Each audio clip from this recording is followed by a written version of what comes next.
Hi, everybody. This is Hustle Hub. I'm Giacomo. Today, I'm with the Convequity team. Here we have Jordan Lambert. He is a CFA charter holder, and Simon Hay. They have worked on this presentation on the analysis of Palantir. So please introduce yourselves, and then we'll jump into the presentation. Yeah, so my name is Jordan. My background is, I've been in finance industry for about 12 years now. Originally was working in a broker capacity, and then over the years I gradually transformed it into more of an analyst, and more recently set up the company Convequity with Simon, my research partner. And yeah, we just Convequity is a equity research company that focuses on enterprise software stocks in generally, companies that are showing high growth, a lot of promise, building out strong moats. But yeah, we have broadened out a little bit more into the broader tech space as well. So Simon, do you want to just introduce yourself? Yeah. So got started with quite a bit of work around online forums covering the consumer electronics, and then gradually the kind of technology in general, and took commerce in undergrad, and very interesting the opportunity of combining the understanding of finance and the technology together. There's a huge opportunity of investing in getting better understanding of the technology and translate it into the financial models. So yeah, that's how we got started. Yeah, absolutely. And this presentation is probably going to be useful for anybody who knows a little bit about Palantir but isn't too familiar. So there's a lot of high-level takeaways, but also somebody who might be a bit more familiar with Palantir but has doubts in regards to the business's eventual profitability. So we're going to be addressing those issues. Right, so we shall begin. Firstly, here is a disclaimer that we advise viewers to pause and just read. We'll move on. So the discussion points in this presentation today, we're going to be discussing the problems that Palantir solves, how Palantir solves these problems, Palantir's competitive advantages, some financial analysis in which we intend to address the doubts over Palantir's scalability and whether it can actually become operationally efficient. And then lastly, we'll touch on the sentiment and the valuation of Palantir. A quick overview. So Palantir is in the enterprise software market. It specializes in data and analytics. It was founded in 2003. At a high level, it has two platforms. It has Gotham, which is an operating system for governments, and it has Foundry, which is an operating system for enterprises. In the last fiscal year, in 2021, Palantir had surpassed 1.5 billion in total revenue. The price at the time of doing this presentation was $13. I think right now it might be about $14. But our estimated intrinsic value range is between $25 and $35. So what problems does Palantir solve? Well, data is the new oil, but getting good data is probably as tough as extracting good oil. This is because of the accumulation of technical debt over the years. Enterprises' data resides in disparate and disjointed IT systems, meaning either the data isn't known about at all, or it is known about, but the data isn't reachable, or the data is known about, it is reachable, but there are data formatting obstacles, or the data is known about, reachable, and properly formatted, but its relationships with other assets in the organization aren't known, and hence the business can't generate the necessary insights. So this is an interesting thought experiment to understand what Palantir is actually solving. So just think about a company like Blockbuster, who was a brick and mortar video store that was very, very popular in the 1990s and 2000s. It eventually went bankrupt and was liquidated due to competition from internet alternatives like Netflix. But it just makes you think, if Blockbuster had access to better data, would they have been able to adapt to the changes enforced upon us by the internet, and been able to anticipate the growth in video streaming, perhaps before Netflix, or even at least compete better against Netflix in regards to that? A less severe case example, is BMW and Mercedes. If they had better data, could they have anticipated the trends in electric vehicles and compete more effectively against Tesla? And this is a bit of an out-of-the-box example, but Marriott Hotels, if they had access to better data, could they have done something like Airbnb before Airbnb did it? You want to add anything to that, Simon? Yeah, I think the biggest underpinning issue that Palantir is trying to solve is really get started with data. I think most people just don't realize how hard it is to first be able to get the data and connect all the data together, and then clean them and synthesize them to generate high quality data available for doing the analytics. And next is doing the applications, kind of the way how you can best use the data that you are available to you. So I think people are just not realize how important this underlying issue associated with data. Absolutely. To dumb it down for a friend who was inquiring about Palantir a few weeks ago, I tried to explain it in this way. I said, right, imagine you are looking for some information and you're using the internet, and you can't access some websites, but you can access the others. And when you run a website, you can only access some of the pages. Trying to find the information that you want under such circumstances would be extremely frustrating. But this is actually what it's like for many employees at corporations when they're attempting to search and retrieve corporate data within the corporate network. So the too long don't read is that Palantir solves these data problems by making searching and retrieving corporate data inside the corporate network as easy as using the internet.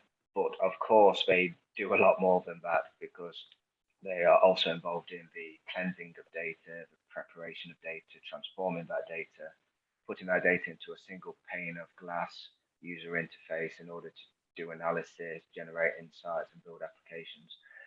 But at a high level, kind of dumb it down way, to using the internet is probably useful for somebody who's not completely familiar with what Palantir does. So how does Palantir solve this data problem? Well, they innovate at many layers of software stack, though their ability to create custom ontologies for enterprises is a primary competitive advantage.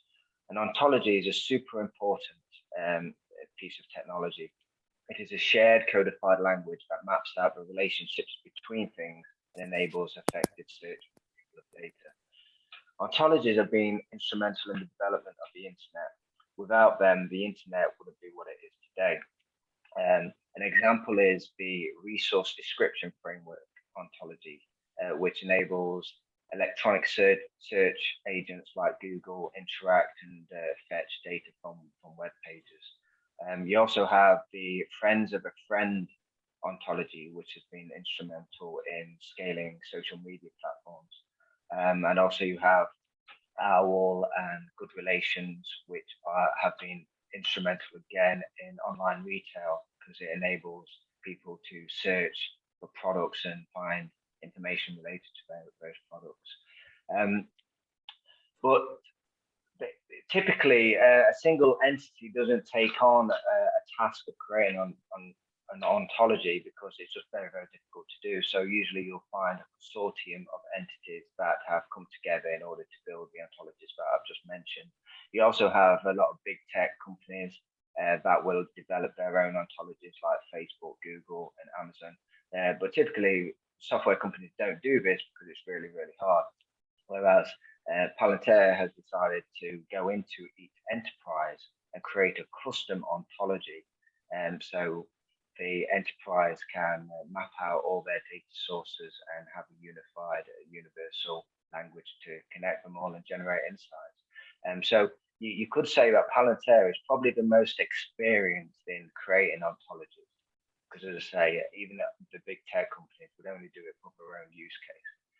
It's quite interesting. You want to add anything, Simon? I think, yeah, that's good. Yeah, okay, great. Key competitive drivers, we're just going to go through these, beginning with the company purpose. At a high level, Palantir's purpose is essentially to empower Western institutions to protect civil liberties. Palantir's co-founder, Peter Thiel, evidence would suggest that he is a right-wing libertarian, which means he believes that the state should have limited or zero intervention into the economic affairs of a nation, but he believes that the state should intervene to protect civil liberties. He was also the co-founder of PayPal, along with Elon Musk and the rest of the PayPal mafia. And he sold PayPal to eBay in the late 90s, made a lot of money. And then after 9/11, compelled by what had happened with 9/11 and his philosophical beliefs and his wealth and obviously his knowledge about software, he wanted to help the US government fight terrorism with sophisticated software. And he wanted to build that software in order to extract the best features of AI machine learning along with human intuition, because that proved to be a very successful formula for PayPal, because PayPal was very successful in fighting fraud online during the rise of the internet. And it did this by extracting the most out of AI and machine learning and human intuition. And this proved to be a more effective solution than what the credit card companies were doing at the time. They wanted to apply this AI and human blend to Palantir software to help the US government fight terrorism. And the last bullet point here is, can you think of a founder that has started her or his company with a greater purpose than this, especially with what's going on now with the Russia-Ukraine war? And Palantir is expected to be a beneficiary of this as defense budgets around the world start to increase in response to the war. Yeah, I think just adding to that, I think the biggest underpinning to Palantir is its ability to bring in innovation to the field that has been being stagnant for a lot of years. Think about bigger enterprises, think about governments. They typically that the cutting edge software development by say 5 to 10 years. And Palantir's vision is really to bring in innovation to the places where the pace of innovation has been very slow. Absolutely, yeah.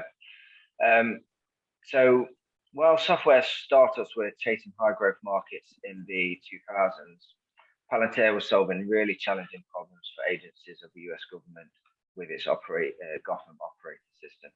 It was hard work for little reward in the early days, and hence Palantir didn't attract any competition for itself. In the mid-2010s, Palantir expanded into the commercial market by releasing the Foundry operating system. But because of doubts as to whether Palantir could scale their deeply integrated software, potential competitors remained on the sidelines. So today, Palantir has almost 20 years of unrivaled experience in developing and deploying software in the most challenging environments. And now they're successfully leveraging this across the enterprise world. And when we say most challenging environments, just picture software being deployed on a handheld military device and it's being used in the middle of the battlefield in Afghanistan. This is the type of software challenges that Palantir grew up on. So kind of pivoting from delivering software in that environment to delivering software from the cloud for a PC and laptop is comparatively a breeze for Palantir.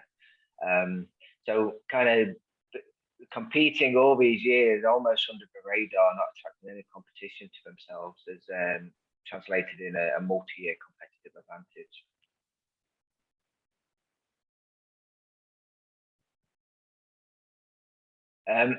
This is some analysis we did last year when we was just really trying to get our head around what Palantir does.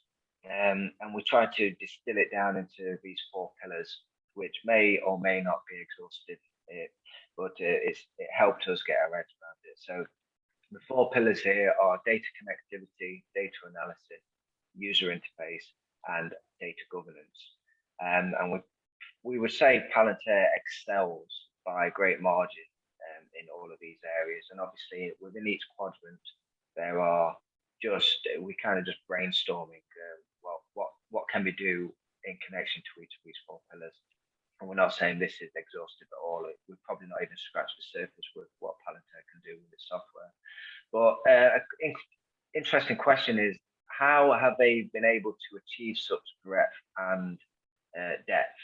And I think it's interesting to think about first principles thinking and the tree analogy that some people may have seen online, where you have this big tree, and there's the areas of knowledge are on the leaves and on the fruit, and you can learn about one area of knowledge, and if you want to then switch to the other side of the tree and learn about the fruit or leaves on the other side of the tree, it helps to have that knowledge in the branches, in the trunk, and all the way down to the roots. And I think the way Palantir has gone about building their software right from day one, doing it, trying to deliver software in the most difficult environments, is built up this kind of first principles tree of thinking about software. So it would also say the purpose-driven culture, that we mentioned earlier. I mean, something that the COO, Shyam Sankar, actually mentioned when he was speaking at the Morgan Stanley conference a couple of weeks ago, and it kind of ties into this first principles and the purpose-driven culture. He was explaining that every time they was trying to solve a problem for a customer, they needed to go one layer down into the software stack in order to solve those problems before they could address the problems higher up. So I think that you wouldn't be able to do that and keep the company going for that long doing that. In the early days, the company wasn't very profitable. It wasn't even making much revenue, but we wanted to solve these problems while making large losses. So this purpose-driven culture, right from the top all the way down to every employee at Palantir, is really crucial in order for them to stay on track with their mission.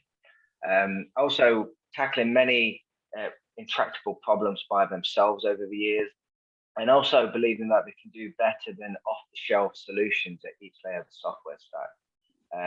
This has been, all these have come together in order to enable Palantir to have this platform breadth and vertical integration and just a lot of software experience. Simon, do you want to add in? I think one thing special about Palantir is that before 2018, they basically don't have any sales and marketing people. They just have one forward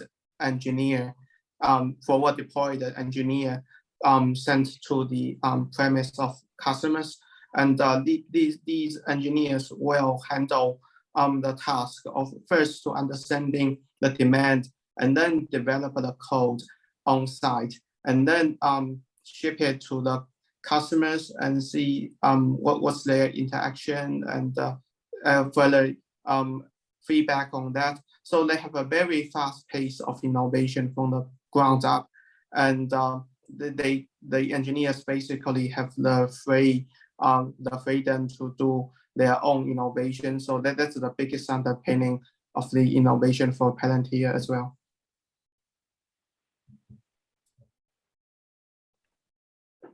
Right, so we've touched on how Palantir has managed to achieve customization, but it's the standardization in recent years that has allowed the business to scale. So the standardization or the generalization has been the key to Palantir's business success thus far. Palantir noticed that many data solutions they designed were transferable from one US government agency to another, and this eventually led to the Gotham operating system. Then they recognized that many data solutions they designed were transferable across various enterprise use cases, and this eventually led to the development of Foundry. So now they've struck an interesting blend of standardization and customization. And speculation here, but we would say probably between 50% and 80% of use cases can be handled by Foundry's off-the-shelf version, which is quite amazing. And this is generating substantial operating leverage that is still in the early days. And what's so special about this is that if you think about the typical competitor of Palantir is typically the defense contractor or the internal project teams within one huge organization. But what they are lacking is the level of scalability and the standardization, because every time when you start a new project, you have to reinvent the wheel. You have to build the code from the ground up every time when you start a new project again. But with Palantir's platform, you can basically apply the same software to various different use cases and then customize it a little bit to tailor for the specific demand. So this is a very powerful engine that is very economical in the sense that you can reuse tons of code that you have built previously.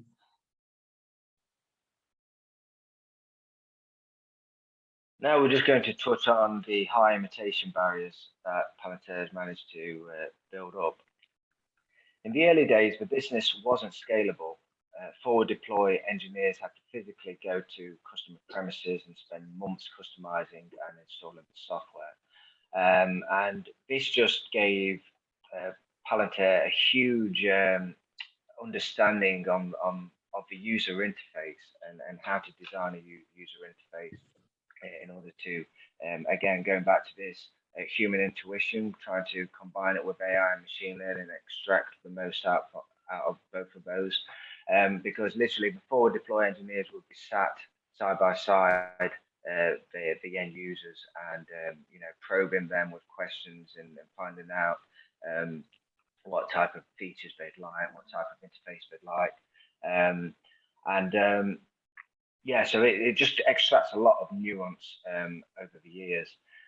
So because of this software installation process, 6 years after its inception, revenue had only reached $16 million and there were large losses.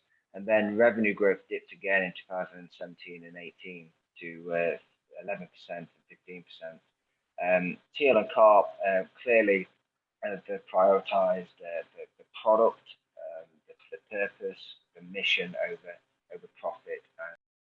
Yeah, and adding to that is that since 2018, Palantir has added a new category of engineer called forward deployed software engineer, whereby they don't really have to go to the premise and they can ship the code remotely, and they are also just doing tons of standardization and the reuse of existing code to the new projects. So in that way, they are really driving the pace of innovation, but also reducing the cost dramatically. Right, now we'll discuss flywheel network effects. Palantir is developing flywheel effects from multiple angles. They are developing network effects inside customer enterprises from both non-technical and technical users. An example would be like a non-technical user may need an application built on the Foundry operating system. in order to serve a specific use case. They may be able to do it themselves with some no-code functionality that is on the platform. But if it's something more technical, they could get in touch with their developers, and the developers could create that application for them. So, and it would be and the feedback loop will be very quick. That's how the Foundry operating system is being designed. So you can quickly see from that example that there could be quick network effects developing through non-technical and technical users. But we're also seeing that there's some network effects across entire industries, such as the Skywise alliance between Airbus and its suppliers. And this is quite interesting because Palantir struck up an alliance with Airbus and installed this kind of operating system that served the entire airline industry within kind of a few months. And you compare that to Microsoft and Boeing's attempt to do the same thing a few years ago. And it just highlights the problems of technical debt, because Airbus and Boeing would obviously have a lot of technical debt because they are quite old companies, been operating for a few decades. But trying to have someone like Microsoft, which is obviously a great company, but they have a lot of technical debt themselves, and they're trying to solve very hard data problems for another enterprise ridden with technical debt. And it just didn't transpire to be successful at all. And then Palantir pairs up with Airbus and delivers it within a few months. It's quite remarkable, really. Within Palantir itself, there's also network effects. The software just gets stronger with more data because of that feedback loop. And more recently, we've seen it's very in the infancy stages at the moment, but within the developer community, we're seeing a flourishing YouTube developer community, and also Palantir has introduced a certification program to try and get more developers on board using its platform. So yeah, flywheel network effects from multiple angles, and they are still in the very early stages. Now we're just going to discuss some financial analysis, because the big question is scalability. There's a lot of doubt over Palantir's ability to scale the business and make it profitable. So we're going to address some of this in this financial analysis section. So here's the revenue growth analysis. You can see that management have guided for revenue growth through to 2025 to be over 30% each year. There continues to be invested doubts over Palantir's commercial business sustainability, despite growth accelerating, as you can see in this second table. And perhaps the scalability doubts come from the decline in revenue per customer, which we've seen in the fiscal year 2021. It dropped down to 6.5 million per customer, whereas in fiscal 2020, it was 7.9. But this is likely because of the huge jump up in the number of customers in 2021. So due to land and expand motions, and Palantir managed to upsell and cross-sell customers as we go forward, expect this revenue per customer to increase from here.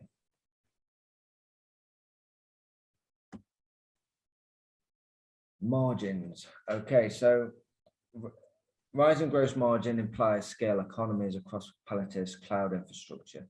Rising contribution margin also shows operating efficiencies, but it's still in the early days. Listeners should bear in mind that Palantir only introduced a sales and marketing department in 2020. The contribution margin for the acquire phase customers is expected to rapidly become less negative due to a faster onboarding.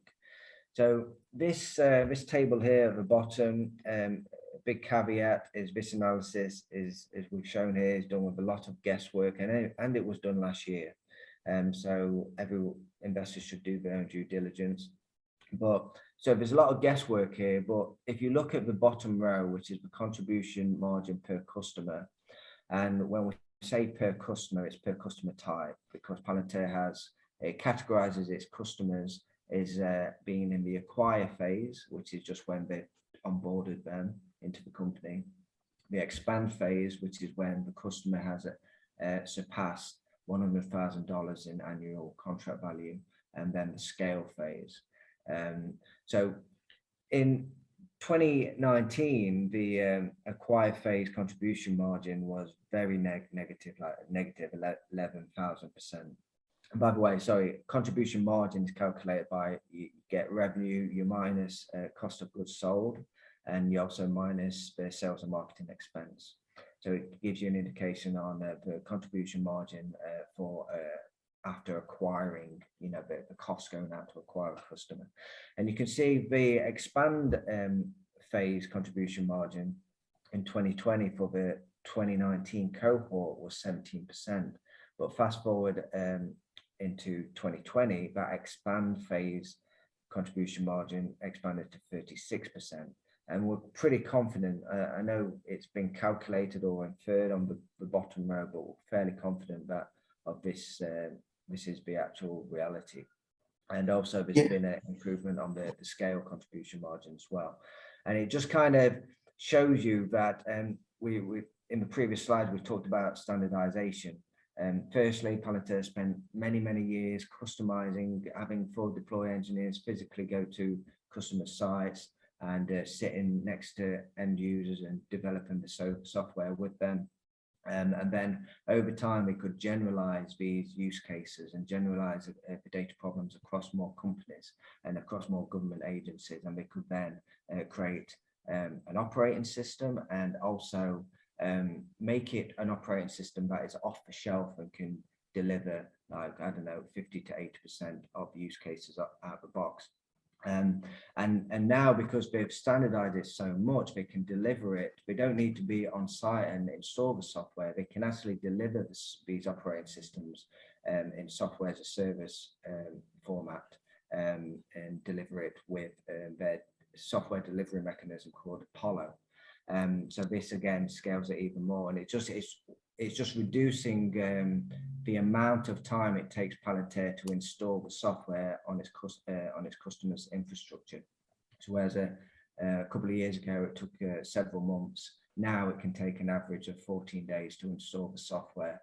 It can even install the operating system within a few hours, and it's this kind of standardization and scalability that is making it so Palantir can reduce the amount of time that a customer is in the acquire phase and move them to the expand phase a lot sooner.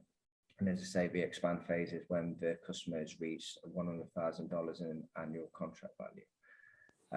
So Simon, you want to add anything to that? Yeah, I think this is probably one of the most important slides for this presentation, especially when you consider that the Palantir stock has gone down from its peak by more than 70%.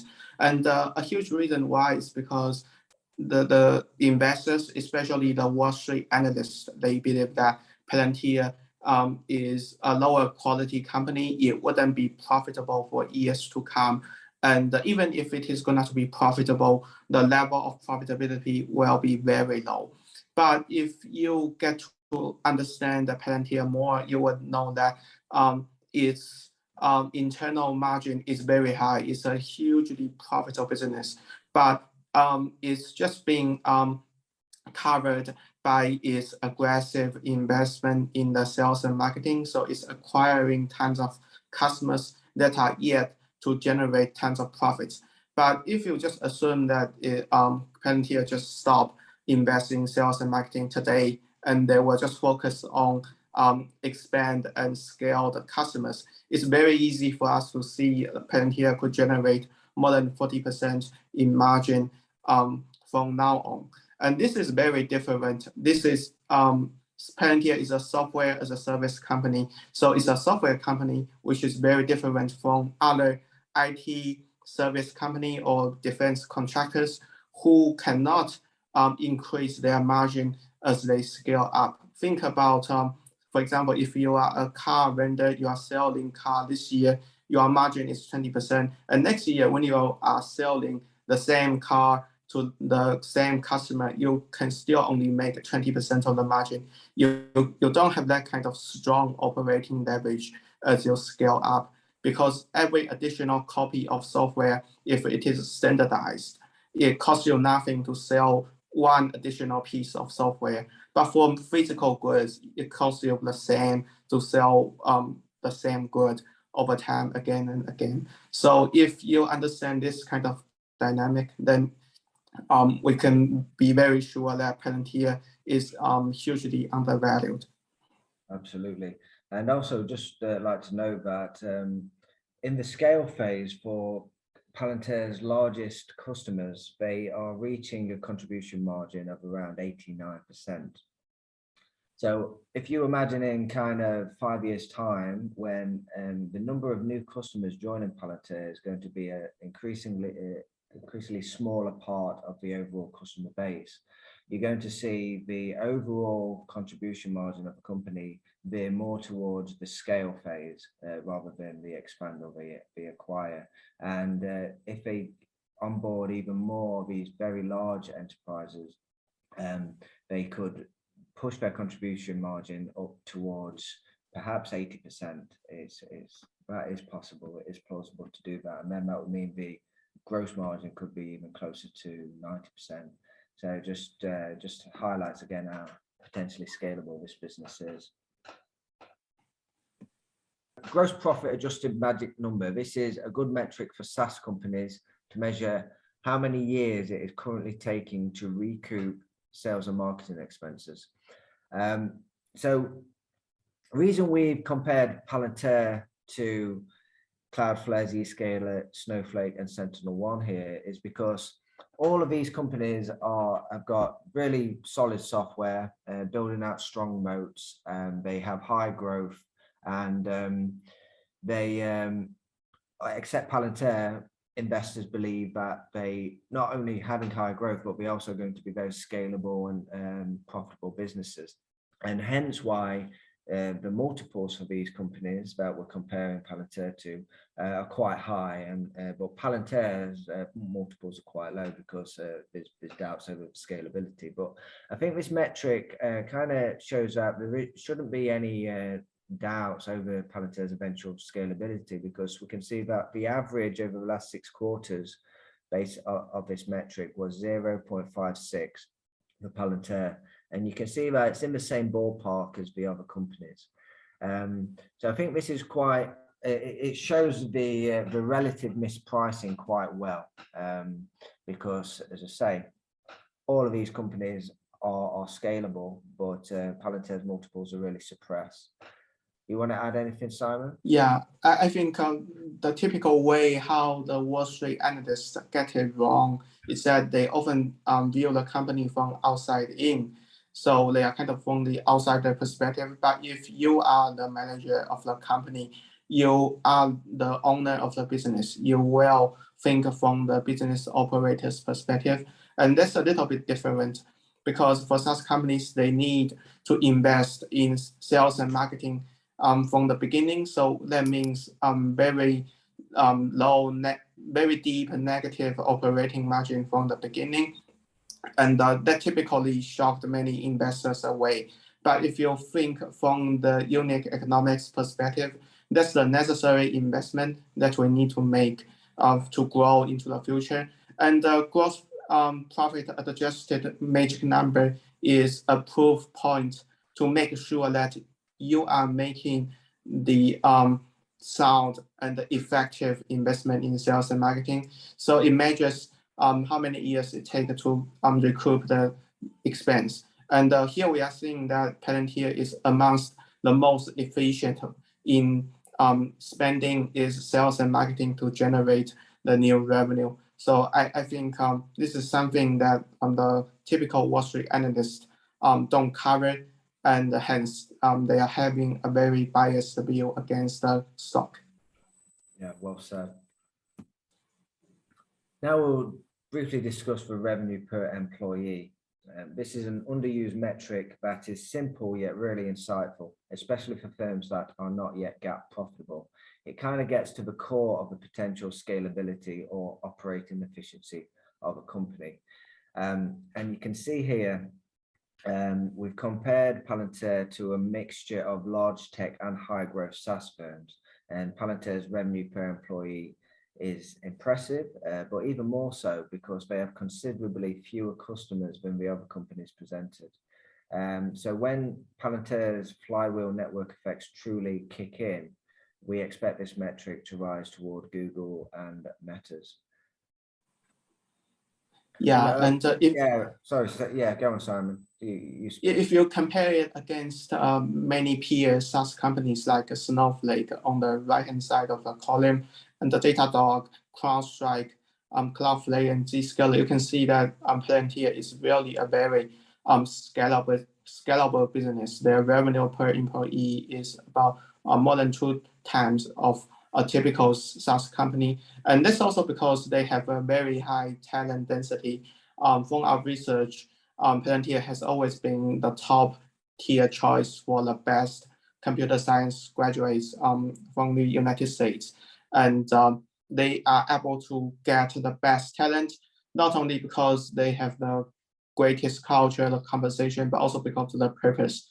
They are able to see the impact of their software that they have built to the military, to the intelligence agencies, but also to the commercial side of the business as well. So this is something very special compared to a typical SaaS company that have more generic product offering. Here is the free cash flow margin and operating margin for the last 5 quarters and also the last 4 historic annual periods. It just illuminates the faster customer onboarding and how Palantir is being quicker at shifting customers from the acquire phase to the expand phase, as we showed earlier. And the operating margin in particular is the incremental improvement has been quite substantial. Obviously, in 2020 was the year of the DPO, and that's why there's big stock-based compensation payout, and hence the operating margin was negative 49%. But we can see over the subsequent quarters, it is moving towards break even. So yeah, again, we just think this is another way to just see that the scalability is improving. Stock-based compensation. Some would say Palantir's stock-based compensation is too high. Others may say it's necessary in order to attract and retain the best available talent. As a percentage of revenue, stock-based compensation shot up to 116% during the DPO year of 2020. That should be DPO, not IPO. And irrespective of whether or not the high stock-based compensation is justified, it is going to decline toward a normal range for software firms over the next few years. So the next slide, we're actually calculating going forward what the shareholder dilution charge could be.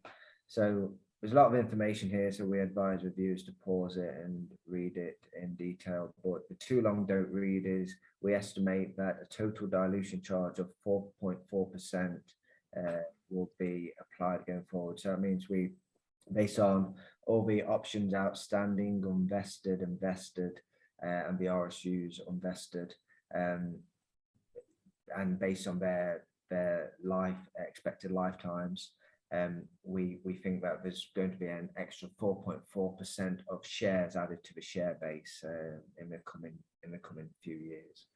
But this will decline as time goes on. So this isn't a negligible dilution charge, as we're calling it, not negligible at all, but it might be acceptable if you believe in Palantir's long-term investment thesis. Onto the valuation considerations.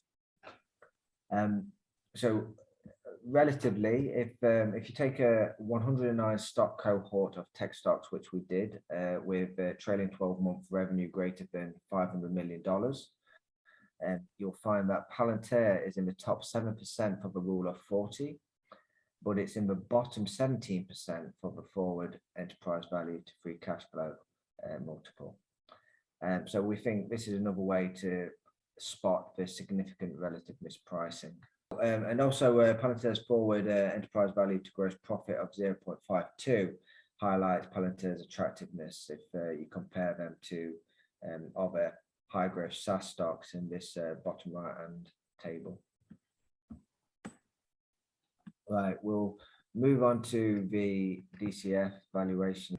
Right, so here is our DCF valuation model. It is a very, very simple model. Me and Simon have been back and forth tinkering around with DCF valuation models. We used to do a very detailed full financial statement model that blended into a valuation model. But now literally to save time and be more efficient, we just focus on revenue growth and the free cash flow margin, and also the stock-based compensation as percentage of revenue. So you can see that excluding stock-based compensation as an expense, it's around $44 a share, but you know, the default should be to include it. So there's still a lot of upside, probably, you know, 2.5x from the current price. And what we're doing here is, as I said earlier, management at the end of 2020, they guided investors that Palantir is going to be growing plus 30% all the way through to 2025. So in 2021 it was 41%, and then from there on we've just arbitrarily selected 33% through to 2025 and scaled it down accordingly. The sustainable growth rate we've selected is 3.5%. This sustainable growth rate really should be equivalent to the 10-year US risk-free rate, which is around 2.5% at the moment, and that should represent the broad economic growth average. However, for the tech sector, we often go a little bit higher because it's been evident with Facebook, Google, and other big tech players, their sustainable growth seems to be higher than the broad economic average. So you can see here on the revenue growth, we scale this model all the way out to 20 years and 3.5%. And the reason we scale it out to 20 years is because, as I say, you in a DCF model, you've got to scale down the growth down to a sustainable growth level. And it's not likely that's going to happen until at least 20 years out from now, in our opinion. Here's the free cash flow margin. It was about 21% in 2021. And we're saying that the mature stage free cash flow margin is going to be 35%, which is probably quite conservative, really. So we can see it here, 35%. And yeah, it's just very standard DCF model, summing up all the present value of the free cash flows, the terminal value, then you get the enterprise value. Down below is just the reconciliation from enterprise value to the enterprise value, you know, adjusted for total debt, non-operating assets, value of the options, outstanding RSUs, purchase commitments. Yeah, we have arrived, sorry, we need to change that to, we need to change that to 2,027 million outstanding shares, but it wouldn't change the intrinsic value per share that much. So yeah, $27.57, but tinkering around with this, and just we would say that we believe the intrinsic value range is somewhere between $25 and $35, which based on the current share price of around $14 represents quite a nice upside for long-term investors. Simon, do you want to add anything to this? Yeah, so I think if you think about what's being priced in and compare the typical Wall Street expectations against our model, I think we differ in two ways. The first is that we believe Palantir's growth will be a very durable one. So the typical Wall Street analysts will predict the company is going to grow at 30% year over year for the next year, and 2 years later it will grow at 20%, and then 3 years later it will grow at 10%. But from our analysis, we think that Palantir has a lot of products to be monetized, and we believe in the guidance of the management, whereby they can grow at compounded at more than 30% growth rate in the next 4 years.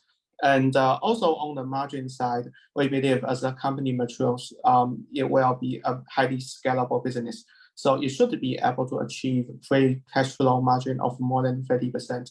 So these are the major contention we have against the Wall Street expectations. And so if you believe that Palantir is able to grow more than 30% in the next few years, and if you believe that its free cash flow margin will be higher than 30%, then there is surely more than 2 times upside to the Palantir stock.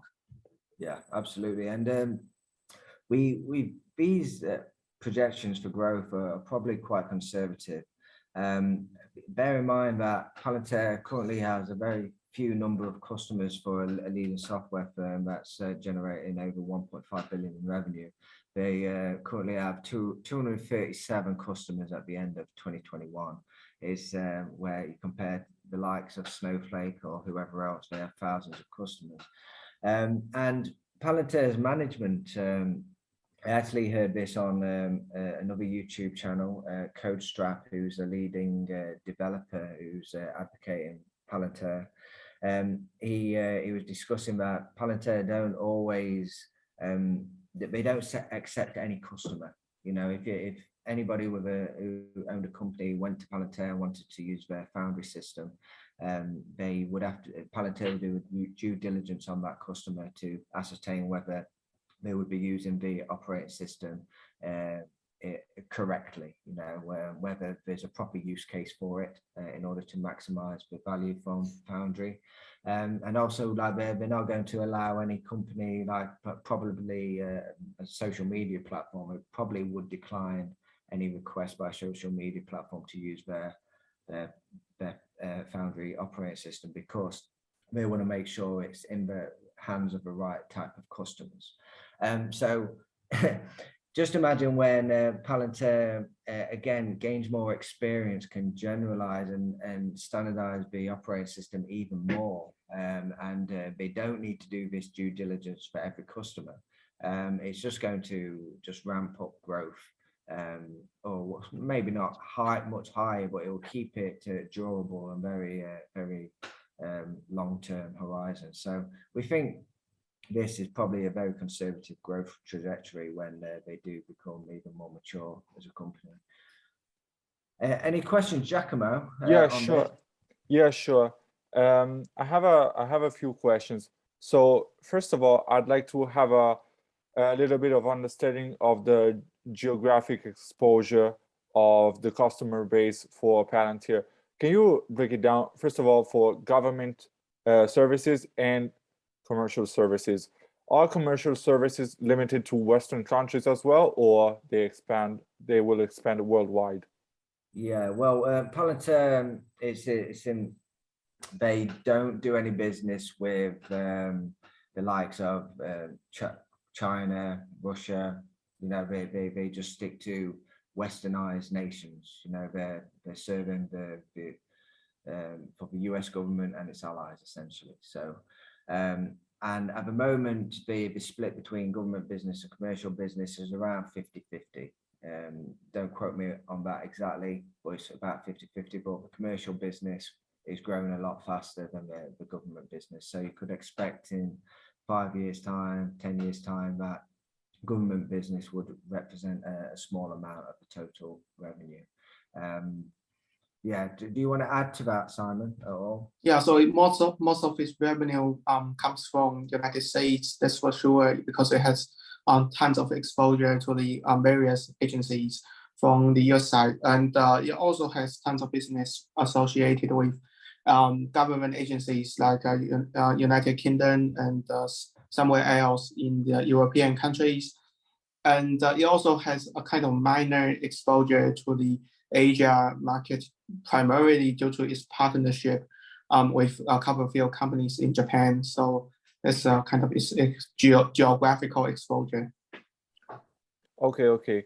And another thing is, given the current geopolitical situation, could that be a positive tailwind for Palantir, given the fact that a lot of countries, for example, in the NATO pact, are willing to spend more on defense, and could Palantir benefit more out of this increasing defense expenses?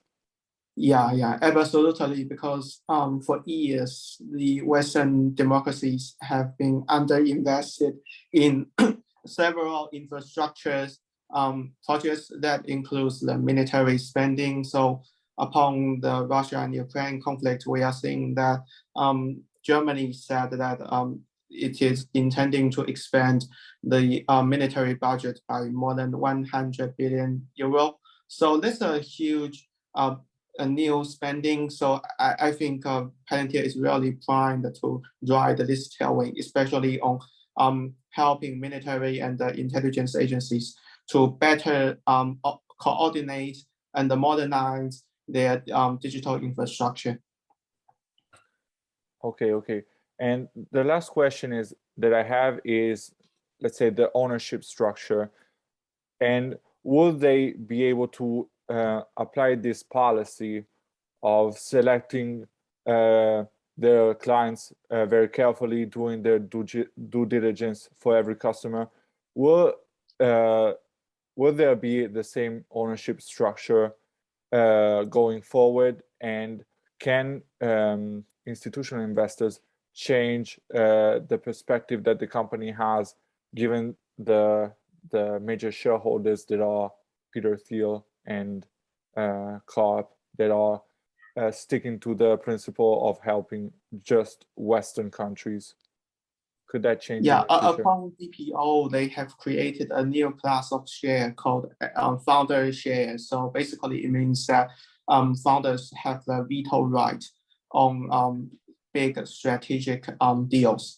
So they have the total control over this, and they have made it clear that Alex Karp, Peter Thiel, and several co-founders of Palantir, they have the ultimate control over the business, especially on selecting who to help and who not to help. So yeah.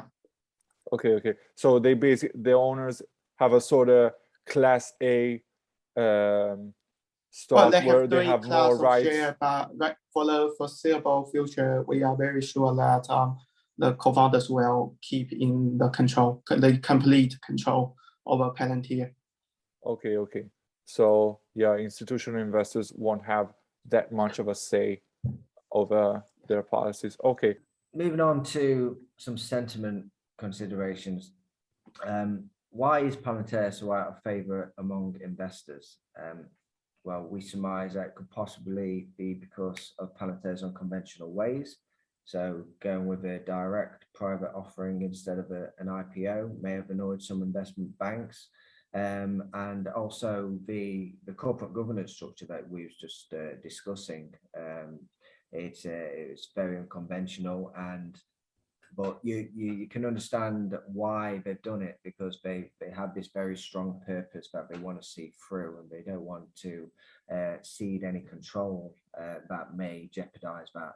So it was very controversial when everybody found out about Palantir's corporate governance and how they structured the voting rights. But many would say, right, it's needed if Palantir is going to see through this purpose, this mission statement.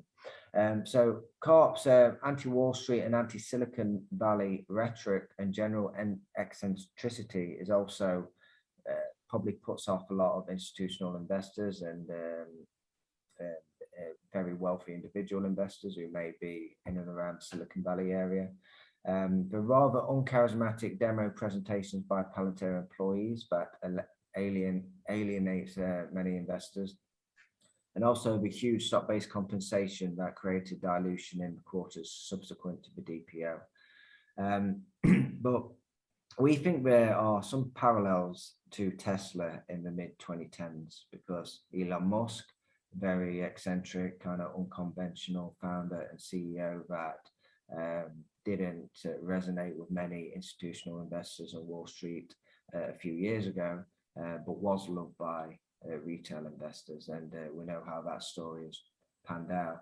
So we could see a similar narrative to Palantir, not suggesting that Palantir stock will 50x from here, but there could be a similar change in share price trajectory when this sentiment kind of tilts in Palantir's favor. Yeah, exactly. Future growth catalysts. The need for access to better data so enterprises can make better business decisions to flourish and survive during rapid digitalization. The Russia war, the Russia-Ukraine war will increase defense budgets, as we just discussed, and this will be a significant catalyst for Palantir's government business. And we've not discussed this in the presentation, but multi-cloud usage will be a huge driver of growth for Palantir going forward. And we view them as emerging as one of the first true super cloud vendors. Simon, you want to add anything there? Yeah, I think I would just add that overall, we are just very early into the field of first getting all data connected and then generate insight over data. I think we are just very early. We held a talk with data engineers, and on the Twitter space in the issue regarded to AI and machine learning. And I was very surprised that they still in an urgent demand for an out-of-the-box solution to help them connect all the data together. So Palantir is definitely the one that is primed to help solve this issue. And then furthermore, once we get all the data connected, we are going to do more analytics over it. So it's kind of the higher up stack innovation in years to come. So this would ensure Palantir to have a very long, durable growth in many decades to come. So again, it's very similar to Tesla. And what's more favorable to us is that the market is discounting this potential. And we love that because it means that once Palantir is able to deliver the surprise in the future earnings calls, we will see more change in the public sentiment. So that's what makes a great investment. On to the conclusion. Data is the new oil, but enterprises ridden with technical debt can't fully access their data to make smarter business decisions. Palantir solves this in a lot of ways, but implementing a customer ontology for every enterprise is a primary technical competitive advantage. Palantir's enduring purpose to help Western institutions protect civil liberties with the best software has led them going deeper and deeper into the software stack.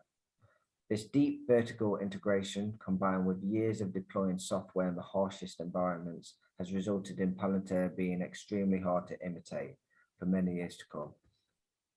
Generalizing across use cases and standardizing their software has resulted in very attractive scalability and operating efficiency, and it's still very early on for this business. Even more scalability is anticipated when Palantir benefits from more flywheel network effects inside customer enterprises, across verticals, inside Palantir itself, and across developer communities. The financial analysis presents various ways to ascertain that Palantir's business is ramping up scalability and operating efficiency, such as the number of customers, the margins, the magic number, and the revenue per employee. Stock-based compensation has been a gripe for many investors, but going forward, we estimate the dilution charge is about 4.4%. Relatively speaking, Palantir's valuation looks very attractive, especially when compared to other high-growth, best-of-breed software firms that are in the process of building out strong moats. With respect to the DCF valuation, we estimate an intrinsic value per share range of $25 to $35, a minimum of 2x from the price at the time of presenting. Sentiment is still rather pessimistic, but we speculate that the narrative could turn out similar to Tesla's since the mid-2010s. So thank you both. Jordan and Simon for your contribution today. You did a great presentation. You did a lot of research. So thank you for that. Thank you for sharing all your insights with us today. And yeah, if you have anything else you want to add, you're free to do so. If not, I really want to thank you again for being with us today.